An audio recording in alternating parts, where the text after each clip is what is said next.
नमस्कार, आप सभी का स्वागत है किस्से और कहानियों में टेल्स फ्रॉम दी हार्ट। आज हम आषाढ़ मास कथा का अध्याय 2 का वर्णन करेंगे।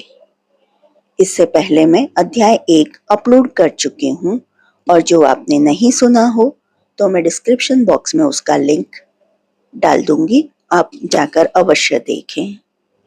और जो आपको यह वर्णन पसंद आता है तो please like, share and subscribe करें और कमेंट बॉक्स में ओम नमो भगवते वासुदेवाय अवश्य लिखें या श्री हरि जरूर लिखें। चलिए शुरू करते हैं अध्याय 2।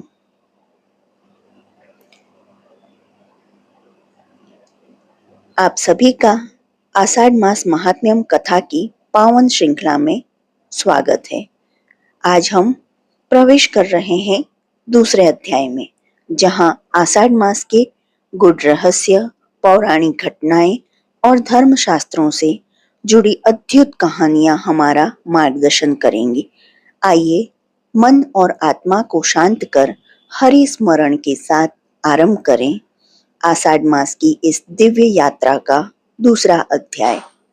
तो आप भी मेरे साथ यह मंत्र बोलिए, ओम नमो भगवते वासुदेवाय, ओम नमो भगवते वासुदेवाय, ओम नमो भगवते वासुदेवाय, ओम नमो भगवते वासुदेवाय, ओम नमो भगवते वासुदेवाय।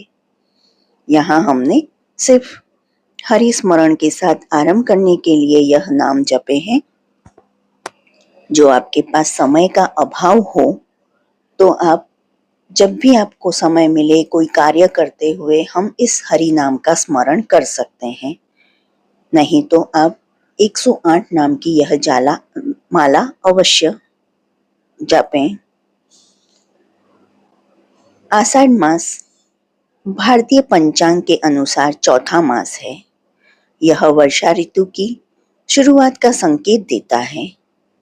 जब सूर्य देव मिथुन राशि में आते हैं और चंद्रमा पुनर्वसु, पुष्य और अश्लेषा नक्षत्रों में संचरण करता है, तब यह मास आरंभ होता है। कृषक समाज के लिए यह अत्यंत महत्वपूर्ण समय होता है।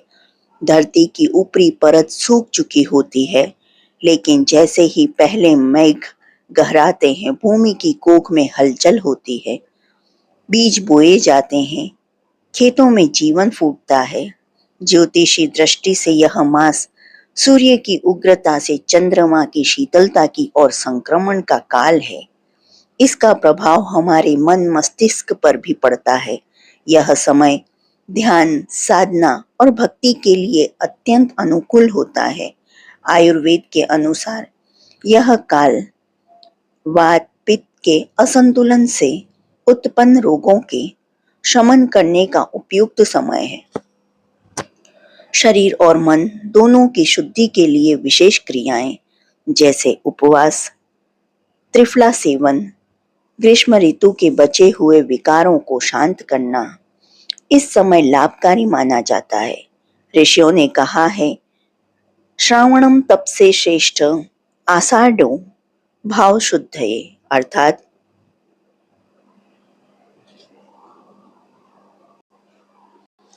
आषाढ़ का समय भावनात्मक शुद्धि और मानसिक स्थिरता के लिए है। इस समय की वर्षा न केवल प्रकृति को पुनर्जीवित करती है, बल्कि यह आत्मा को भी भीतर से सिंचित करती है। जल तत्व की प्रधानता हमें करुणा, समर्पण और विनम्रता की ओर ले जाती है। आषाढ़ शुक्ल पक्ष की एकादशी को हरिशयनी एकादशी कहा जाता है। इसे देवशयनी आषाढ़ी एकादशी भी कहा जाता है। इस दिन भगवान श्री विष्णु चारों मासों के लिए योग निद्रा में चले जाते हैं। यह योग निद्रा कोई सामान्य निद्रा नहीं, बल्कि संपूर्ण सृष्टि की गति को भीतर से स्थिर करने की दिव्य योजना है। ब्रह्म वैवर्त पुराण के अनुसार जब भगवान योग निद्रा में जाते हैं तो उनके सारे कार्य, चाहे वे सृष्टि की व्यवस्था हो, कर्मों का फल वितरण एक विशेष ब्रह्मिक स्थिति में प्रवेश कर जाते। राजा मंधाता की प्रसिद्ध कथा इस व्रत से जुड़ी है।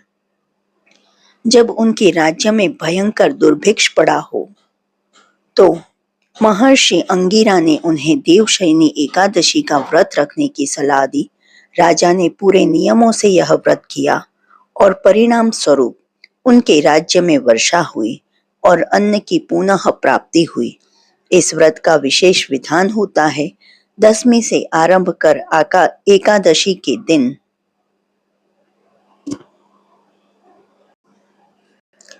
उपवास, रात्रि जागरण, श्री हरि के सहस्त्र नाम का पाठ, तुलसी दल अर्पण और द्वादशी का व्रत पारण। इस दिन श्री हरि शेषनाग की शैया पर क्षीर सागर में शयन करते हैं। चित्रों में आपने यह दृश्य देखा होगा। शेषनाग की शैया लक्ष्मी जी उनके चरण दबा रही हैं और देवगण सेवा में लगे हैं। यह दृश्य ध्यान और साधना का प्रतीक है। इसी दिन से चतुर्मास का भी आरंभ होता है। यह आध्यात्मिक अनुशासन का आरंभ बिंदु है। देवशयनी एकादशी से कार्तिक शुक्ल एकादशी, प्रबोधिनी एकादशी कहते हैं उसे, तक का समय चतुर्मास कहलाता है। यह देवताओं की रात्रि होती है। जैसे मानव रात्रि में विश्राम करता है, वैसे ही देवता भी इस काल में आत्म मंथन हेतु विश्राम में होते हैं। मांगलिक कार्य जैसे विवाह, उपनयन, गृह प्रवेश आदि इस काल में निषिद्ध माने जाते हैं। कारण यह है कि यह काल गहन साधना, आत्मनिरीक्षण और आत्म संयम का समय होता है। साधु संत इस काल में भ्रमण रोक देते हैं और एक ही स्थल पर रहकर तप करते हैं। यह एक स्थान व्रत कहलाता है। इस काल को ध्यान व्रत काल भी कहा जाता है। पौराणिक दृष्टि से यह समय आत्मा को पवित्र करने, भीतर की गहराई में झांकने और अपनी कमियों को सुधारने का अवसर है। चतुर्मास के 4 महीनों को 4 पथों से जोड़ा गया है। आषाढ़ भाव शुद्धि के लिए, श्रावण मास इंद्रिय संयम के लिए, भाद्रपद मनोगृह के लिए, अश्विन मास आत्मसमर्पण के लिए। ये चारों मिलकर साधक को अध्यात्म की ओर उन्नत करते हैं। इस काल में तुलसी पूजा, श्रीमद् भागवत श्रवण, गीता का पाठ और उपवास के विशेष महत्व हैं। हर माह की एकादशी विशेष रूप से व्रत और जागरण के लिए अत्यंत फलदायक मानी जाती है। तो श्रद्धालुओं, आषाढ़ मास का यह दूसरा अध्याय हमें सिखाता है कि कैसे प्रकृति और परमात्मा के बीच संतुलन बनाए रखा जाता है। यह मास केवल वर्षा का नहीं, वरदानों का भी मास है। यह आत्मनिरीक्षण, शुद्धि और संयम का संदेश देता है। ओम द्यों शांति अंतरिक्षम शांति, पृथ्वी शांति आपः शांति, औषधयः शांति। जय श्री हरि। यहीं पर आषाढ़ मास का दूसरा अध्याय समाप्त होता है। जो आपको यह अध्याय पसंद आया हो तो please like, share and subscribe करें और कमेंट बॉक्स में जय श्री हरि अवश्य लिखें। देखने के लिए धन्यवाद। जय हिंद, जय भारत।